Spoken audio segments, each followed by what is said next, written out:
अगर संसार में रहने वाला मनुष्य पितृपक्ष की अमावस्या को, पितृमोक्ष अमावस्या को, जो पितृमोक्ष अमावस्या, पितृपक्ष अमावस्या के दिन प्रदोष के समय पर,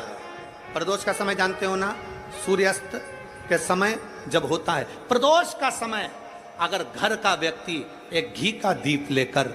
उस जलाशय, नदी, तालाब, बावड़ी, कुआं, हेडपंप जो उसके पास में हो, जो जलाशय पास में हो, वहां पहुंचकर प्रदोष काल में दक्षिण की ओर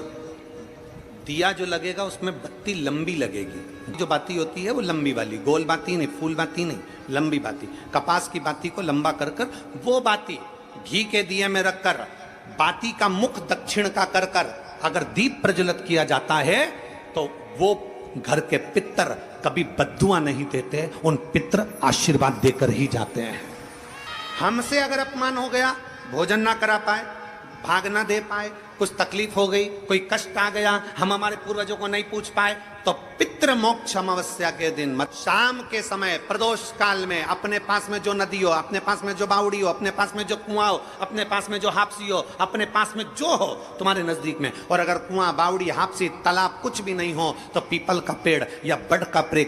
बट वृक्ष या पीपल का वृक्ष या बेलपत्री का वृक्ष, इसके नीचे, अगर तालाब, नदी, कुआं, बावड़ी नहीं है तो उस वृक्ष के नीचे अगर दक्षिण की ओर बाती का मुख कर दिया जाए और वहीं पर बाती को जला दिया जाए, उस दीपक को प्रज्वलित कर दिया जाए और अपने पूर्वजों को प्रणाम कर कर वापिस अपने घर पर आइए, पितृदोष कभी नहीं हो सकता, पितृ शांत ही रहे,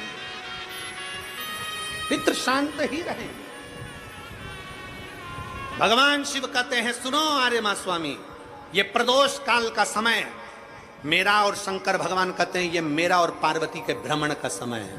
आदिदेव महादेव ऐसे हैं जो अपनी धर्म पत्नी के साथ नंदी पर बैठकर प्रत्येक दिन, प्रतिदिन प्रदोष काल में शाम के समय मेरे शंकर पार्वती भ्रमण पर जाते हैं। भ्रमण,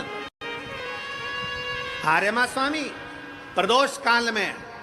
मैं और पार्वती दोनों नंदी पर बैठकर जाएंगे, नंदी पर बैठकर जाएंगे, और जिस सरोवर, जिस तालाब, जिस बावड़ी, जिस कुआं, जिस स्थान पर लोग दीप दान कर रहे होंगे, वहां के सारे पूर्वजों को, पितरों को हम स्वयं अपने नंदी पर बिठाकर पितृलोक छोड़कर आएंगे। ये शिव तत्व है।